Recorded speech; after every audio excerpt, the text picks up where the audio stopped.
London. The phrase refers to white people leaving cities because they don't like immigrants settling in their neighbourhood. Well, BBC London has obtained new figures which do show rapid change in London's ethnic makeup. We've also been speaking to people who say white flight is happening, but are they right? In a moment we'll be discussing the issue, but first Gareth Furby has this report.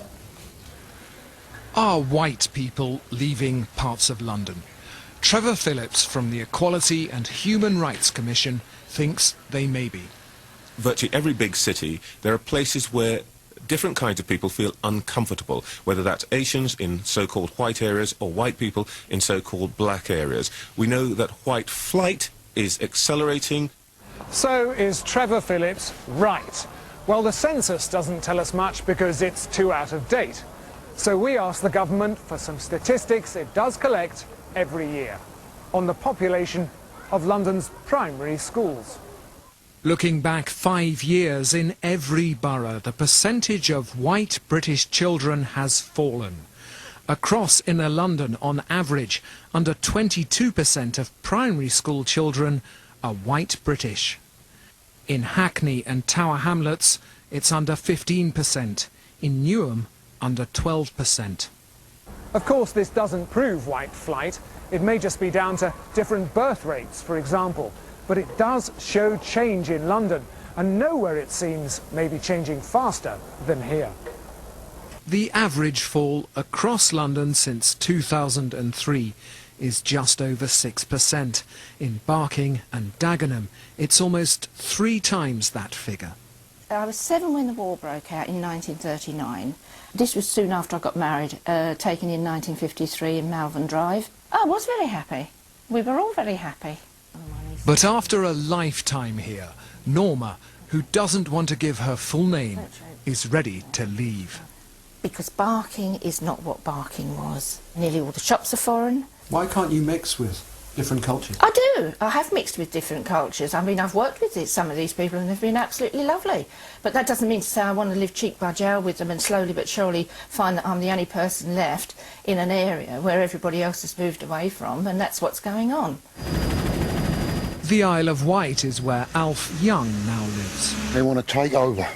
It does annoy me. He's left behind a lifetime in Dagenham.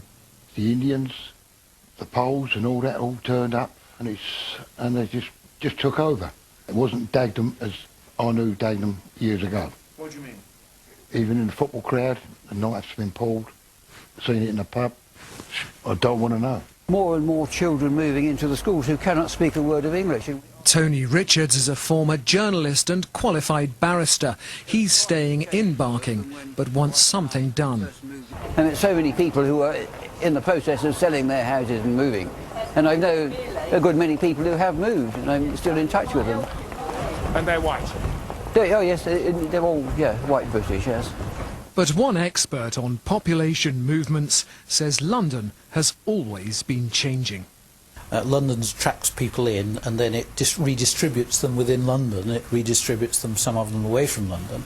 The prediction from the Greater London Authority is that by 2026, pretty much 40% of London's population will be from a black, Asian or minority ethnic group. Rapid change that will face both supporters and opponents. Gareth Furby, BBC London News. Well, joining me here is Danny Sriskandaraja from the Institute of Public Policy and Research, and also Sir Andrew Green from Migration Watch. Welcome to you both. We had some strong views and concerns there. One thing that's clear, Danny, is that the overall trend in the change of the makeup of London. Are you surprised by those figures? I'm not surprised, because there's no denying that there is a lot of population change, and what's happening across the UK is probably most acute in a place like London. But I think there are 2 very important things to note here.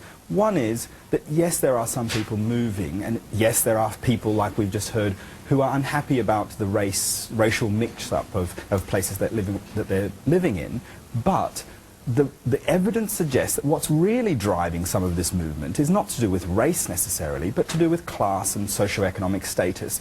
That young people with families want to move out of London, older people don't like to live in crowded places and they're moving out to the home county. So I don't think it's race that's necessarily driving it. And the second point is that this has been happening in London for a long, long time, and not only has London survived, but it's thrived. London's success is built on the fact that it is a diverse place. But one of those issues, Sir Andrew, is obviously the rate of change, and in some areas like Barking and Dagenham, it's particularly acute. If we just take some of those figures, the number of white children in primary schools has gone down from 70% 4 years ago to just over 50%. You know, we've heard that that is a natural rate of change. Should we be concerned? Well, I think that people are concerned, and I think we should be concerned. Yes, I think Trevor Phillips is right. There clearly is white flight. Migration Watch has done some work on this, and we found a close link between the number of people who leave a particular borough and the degree of ethnicity. So there's no question that there is a link. Of course, there are many reasons why... Link. Well, they might be correlated, well, but there's no causal link. There are many reasons why people leave London. But the basic reason for this change, this very substantial change, is that the government have lost control of our borders.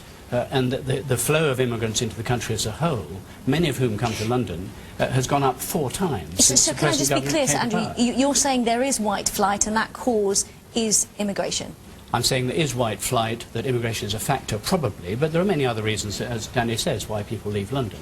But if you correlate the two, if you look at where people have gone from and the change in the ethnicity, there is a link between the two. This is a very complex process, and to reduce it to something about race and calling it white flight either means you've misunderstood the complexity and the various reasons why people move, or you're trying to misrepresent it and make this about race. No, I don't think so. I mean, you have a point. It is very complex, and these numbers in particular are not terribly strong.